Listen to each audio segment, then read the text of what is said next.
បាទខ្ញុំកណាខ្ញុំបាទស៊ូបសាសូមថ្វាយបង្គំព្រះសង្ឃជាទីគោរពសក្ការៈសូមគោរពសូមជំរាបសួរបងប្អូនប្រជាពលរដ្ឋខ្មែរទូទាំងប្រទេសជាតិកម្ពុជាក៏ដូចជានៅក្រៅស្រុកផងដែរដោយក្តីគ្រប់របបានបាទខ្ញុំស៊ូបសានៅខាងក្រុមហ៊ុននៃ Argo Cambodia ដែលជាក្រុមហ៊ុនដែលមានសេវាកម្មវិគ្រោះច្បល់ក្នុងការរៀបចំជួយរៀបចំឯកសារបងប្អូនប្រជាពលរដ្ឋខ្មែរដែលមានបំណងដែលមានចេតនាចង់ដាក់ដំណងទៅធ្វើការនៅសហរដ្ឋអាមេរិកនៅក្រមកម្មវិធី EB3 បងប្អូនបាទในកម្មវិធី EB3 នេះគឺជាកម្មវិធីនយោបាយរបស់សហរដ្ឋអាមេរិកក្នុងការផ្ដល់ឱកាសឲ្យ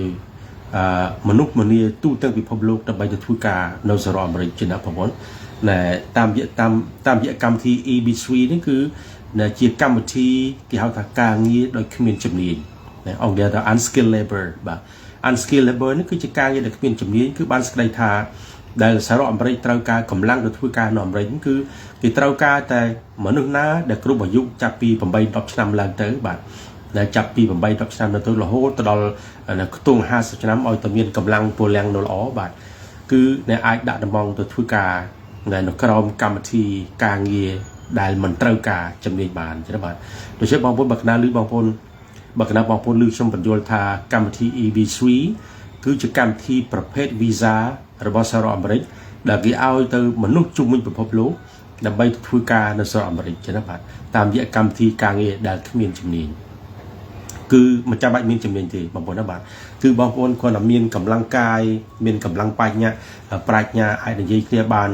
ឆ្វេងស្ដាំលើក្រោមចឹងទៅលើកដាក់អញ្ចឹងទៅគឺអាចទៅធ្វើការបានហើយចឹងណាបាទដូច្នេះសំខាន់ណាស់គឺនៅសុខភាពរឹងមាំដែលអាចដែលលើកចានកាទៀវបានដែលអាចលើកអ្នកកញ្ឆេបានដែលអាចលើក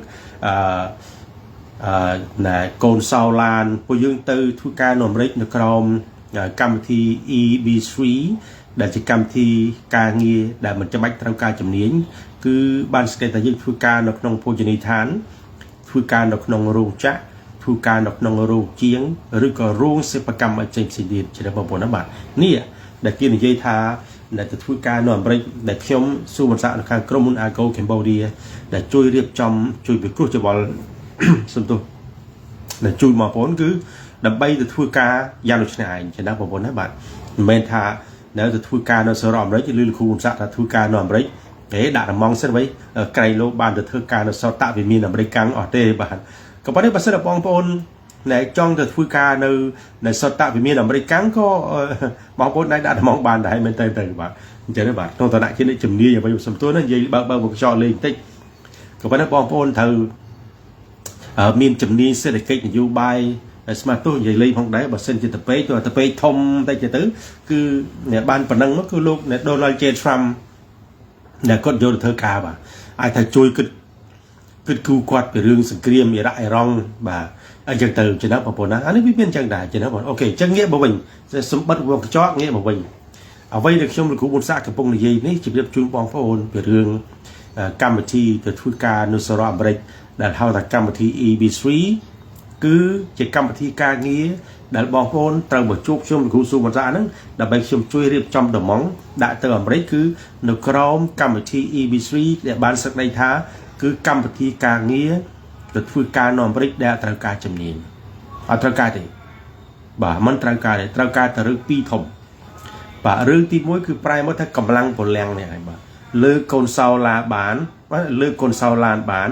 លើកាទៀវបានបាទធ្វើការនៅក្នុងរោងចក្ររោងជាងបានចឹងណាបងប្អូនណាបាទគឺកម្លាំងនេះទាំងកម្លាំងកាយដែលអាចនិយាយគ្នាបានហើយទាំងកម្លាំងប្រាជ្ញាបាទកម្លាំងប្រាជ្ញាគឺចេះបូកលេខទៅ2 + 2 4ចឹងទៅបងប្អូនណាបងប្អូនចេះមកកកោហើយហ្នឹងបាទចេះបូកលេខណា go forward ណាទៅមុខណា go back ថយក្រោយណា turn right បត់ឆ្វេងចឹងណាបាទ turn left បត់ស្ដាំតិចយូរចឹងទៅបាទហើយអង់គ្លេសក៏បើកណាបងប្អូនសម្រាប់ចិត្តដាក់ដំងមកជួបជុំលោកគ្រូប៊ុនសាក់ដាក់ដំងហើយគឺបងប្អូនចាប់ផ្ដើមរៀនអង់គ្លេសបាទ I go to school I go to work how are you ចឹងទៅចាប់ផ្ដើមរៀនបដើហើយដល់បងប្អូនដាក់ដំងនៅជាមួយក្រុមហ៊ុន Argo Cambodia គឺបងប្អូនដាក់ទៅបានជាប់នៅក្នុងរយៈពេលយ៉ាងយូរ3ឆ្នាំបានចេញដូចជាតម្រុំបានចេញបងប្អូនចេះអង់គ្លេសបាទហើយហ្នឹងយល់ចេះអង់គ្លេសបាទហើយហ្នឹងមែនទេបាទចឹងណាបាទដូច្នេះណែចាប់ពីឥឡូវទៅគឺបងប្អូនប្រជាពលរដ្ឋខ្មែរទាំងអស់គ្នាបាទទាំងក្នុងទាំងក្រៅស្រុកចឹងណាបាទ បាទឃើញខ្ញុំសួរវត្តបញ្យលអំពីកម្មវិធី EB3 នេះបងប្អូនឃើញ EB3 ទេបាទក្នុងក្រោយខ្នងខ្ញុំគឺមានន័យថាជាកម្មវិធីការងារទៅធ្វើការនៅអាមេរិកដែលគេមិនត្រូវការជំនាញគឺត្រូវការតែកម្លាំងកាយបាទទាំងកម្លាំងកាយទាំងកម្លាំងបញ្ញាញាណដែលចេះបាតចាស់ជាមួយគ្នាគឺនៅទៅធ្វើបានហើយចឹងណាបងប្អូនណាបាទដូច្នេះបងប្អូនឃើញខ្ញុំបញ្យលអំពីកម្មវិធី EB3 គឺសូមរីករាយទាក់ទងខ្ញុំដែលតាមលេខទូរស័ព្ទដែលខ្ញុំដាក់នេះឬក៏តាមឆាតចឹងណាបាទហើយបងប្អូនឃើញខ្ញុំកន្លែងណាគឺបងប្អូនឆាតមកខ្ញុំទូរស័ព្ទបសួរខ្ញុំ Telegram បសួរខ្ញុំក៏បានដែរចឹងណាបងប្អូនបាទដើម្បីអ្នកយើងជួបគ្នាហើយពិគ្រោះគ្នាឲ្យបានទលំទលាយឲ្យបានជំនាញថាមើលលោកសាបាទកម្មវិធី EB3 នេះដែលកម្មវិធីការងារមានជំនាញនេះវាមានខ្លឹមសារវាមានសារៈប្រយោជន៍យ៉ាងម៉េចគឺកុំទៅទាល់បងប្អូនណាបាទបងប្អូនឆាតមកសួរខ្ញុំដើម្បីខ្ញុំបម្រើជូនផ្ដល់យោបល់ព័ត៌មានឲ្យបានច្បាស់លាស់ដើម្បីបងប្អូនមានភាពកក់ក្ដៅក្នុងការដាក់រមងទៅធ្វើការនៅអាមេរិកនៅក្រោមកម្មវិធី EB3 ណាយើងខ្ញុំនៅក្នុងនាមក្រុមហ៊ុន Argo Cambodia ដែលជាក្រុមហ៊ុនមានជំនាញពិគ្រោះយោបល់ក្នុងការធ្វើអន្តរប្រវេសន៍ដែលមានន័យថាបងប្អូនចេញពីកម្ពុជាទៅអាមេរិកហ្នឹងគឺមានតែកិច្ចការធ្វើអន្តរប្រវេសន៍គឺខាងខ្ញុំជួយរៀបចំតាមផ្លូវច្បាប់ជូនបងប្អូនអរគ្នាចឹងណាបាទហើយនៅរឿងតម្លៃសេវាកម្មផ្សេងបងប្អូនសួរខ្ញុំឥឡូវក៏បានមិនទាន់សួរក៏បាននោះឆាតមកសួរខ្ញុំចឹងក៏បានដែរចឹងណាបងប្អូនប៉ុន្តែសំខាន់ខ្ញុំគាត់ឲ្យបងប្អូនចាប់អារម្មណ៍សិនតែមើលលោកបុត្រសាស្ត្រដែរកម្មវិធី EB3 ដែលធ្វើការគ្មានជំនាញយ៉ាងម៉េចគឺមានន័យថាកិច្ចការក្នុងឋានៈយើងជាមិនជាមន្ត្រីទេគាត់ជាកម្មករជំនាញដែលចេះមូលខ្យល់ឡានអញ្ចឹងទៅបាទចឹងណាបងប្អូនកិច្ចការហ្នឹងចឹងណាធ្វើការតាមហាងតាមរោងចក្ររោងជាអញ្ចឹងទៅ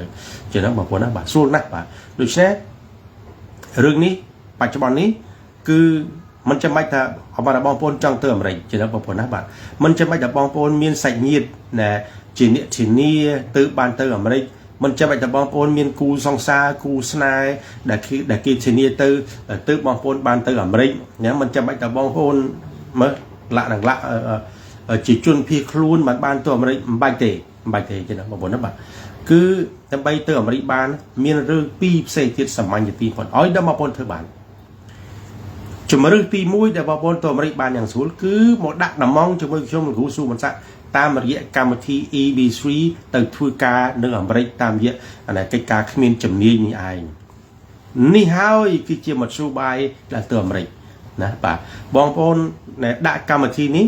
គឺបងប្អូនទៅភ្លាមមានការងារធ្វើមិនថាចឹងពីព្រោះកម្មវិធី EB3 ហ្នឹងបើកាលណាបងប្អូនមកដាក់ដំងគឺខាងខ្ញុំ Argo Cambodia ហ្នឹងគឺជាអ្នករកកន្លែងការងារឲ្យបងប្អូនធ្វើឲ្យបានសិនបានបងប្អូនមកដាក់ដំងតែបងប្អូនដាក់ដំងគឺមានន័យថាម៉េចដាក់ដំងឲ្យជាប់គឺបងប្អូនមានកន្លែងការងារធ្វើនៅអាមេរិកតែម្ដងចឹងបាទអានេះគឺចឹងបាទអញ្ចឹងកិច្ចការខាងខ្ញុំគឺកិច្ចការពិគ្រោះយោបល់ជួយរៀបចំឯកសារក្តារស្នាម paperwork ជូនបងប្អូនក្នុងការបំពេញកិច្ចក្នុងការបំពេញនីតិវិធីដើម្បីដាក់ដំងទៅធ្វើការនៅអាមេរិកតាមរយៈកម្មវិធីគ្មានជំនាញរួមទាំងការគិតគូរពីរឿងផ្លូវច្បាប់តាំងពីរកកន្លែងការងារធ្វើតាំងពីអ្វីទាំងអស់នឹងថាមកស្រួលចឹងតែម្ដងជានឹងប្រហែលមកស្រួលចឹងមកនេះហើយគឺជាមធ្យោបាយដែលទៅនៅអាមេរិកធ្វើការនៅអាមេរិកហើយកម្មវិធីចេះទៀតបងប្អូនណាបាទកម្មវិធី EB3 ហ្នឹងមិនបងប្អូនវាលយយ៉ាងម៉េចលយត្រង់ថាបើកាលណាបងប្អូនដាក់ដំងតាមរយៈក្រុមហ៊ុនយើងខ្ញុំ Argo Cambodia ទាក់ទងខ្ញុំលោកគ្រូស៊ូបណ្ដានេះថាបើកាលណាបងប្អូនបានមានឱកាសប្រឡងជាប់បានទៅធ្វើការនៅអាមេរិកហើយដឹងមិនទេបងប្អូនក្នុងមួយគ្រួសារណាក្នុងមួយគ្រួសារបងប្អូនប្តីប្រពន្ធ2ហើយកូន3ចឹងណាបាទបងប្អូនប្តីប្រពន្ធ2នាក់ណា2នាក់ហើយបងប្អូនមានកូន3 5នាក់បើកាលណាតែប្តីប្រឡងជាប់បានទៅធ្វើការនៅអាមេរិកតាមរយៈកម្មវិធី EB3 នេះគឺនៅពេលដែលជាប់ហើយគឺមកគ្រួសារបងប្អូននេះទៅទាំងអស់គ្នាបងប្អូនគាត់តែលក់ដីកន្លះហិកតាកន្លែងណាមួយយកលុយទិញនៅសវត្តកប៉ាល់បានបើកាលណាតើបងប្អូនបានប្រឡងជាប់ទៅធ្វើការហើយគឺបងប្អូនទៅអាមេរិកទាំងអស់គ្នាណាផលប្រយោជន៍មួយទៀតនៅពេលដែលបងប្អូនបានទៅធ្វើការនៅអាមេរិកតាមរយៈកម្មវិធី EB3 នេះហើយហ្នឹងមិនអីបងប្អូនមានឱកាសคล้ายទៅជាពលរដ្ឋអាមេរិកបងប្អូននៅធ្វើការអាមេរិកបានរយៈពេលតែ5ឆ្នាំគឺបងប្អូនមានសិទ្ធិប្រឡងចូលសញ្ជាតិអាមេរិកទៀតចឹងបាទអញ្ចឹងផលប្រយោជន៍នៅពេលដែលប្រឡងជាប់បានទៅធ្វើការនៅអាមេរិកតាមរយៈកម្មវិធី EB3 tí mùi bong bồn bờ long chua phim nè bong bồn bờ long chua phim nè bà ban chua ban visa bị than tôi làm đi càng như cái bài bọc nôm nè bài bọc nôm dưới nè mà ban hỏi nè cứ bong bồn ở tại kịp confirm thay chua phái cứ bong bồn nè min mà cruza pram nè bong bồn tờ mấy tiếng off nèตอนนั้นเราไม่ได้ทุกการเราจัดถึงกันเลยเดี๋ยวยืมบานเดี๋ยวตกนี่ส่วนใหญ่เนี้ยตีปีปะปุ่นไอ้กับเธอกาบานใดเดี๋ยวไปละก็ได้บานจบกับเธอกาเดี๋ยวไปละบานเตอร์ไม่ได้ปะปุ่นไอ้เธอกาบานใดให้โกนเรียนโดยฟรีบัดไปออนไลน์เดนะเดี๋ยวไปละโกนก็บอกยุโจเรียนสาราหายเรียนโดยฟรีไม่ออนไลน์รถโดยยุดำใบสั่ง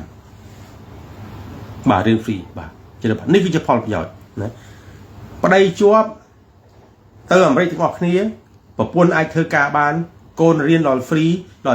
เลยไม่ออกลุยรถอายุดำใบชนำแล้วอเมริกกรุ๊ประยะปีประมาณชนำมีนสิทธิ์ประลองโจสินเชีย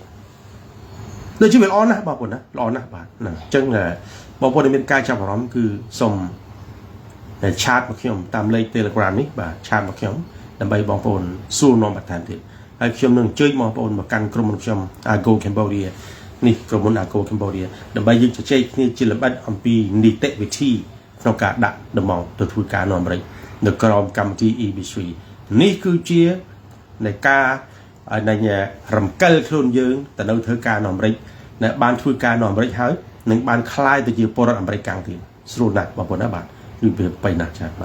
จากนี้สมสวากรมบางคนต้องออกนี่ในเมียนกาจะร้อนคือสมฤทธิ์ที่เราเขียนสูตรหมดสักแต่ใบยืมเขียนขนมยำกรมอาโกแคมโบเดียคือหนึ่งปดอลกาไปกลัวจะบอลจูนโดยแอดกึศไทยจูนมาบนออกนี้อัมปีรบบีบรบบอบอัมปีในเตะวิธีในกาในด่านมองเตทุกาเดินสระบริญญา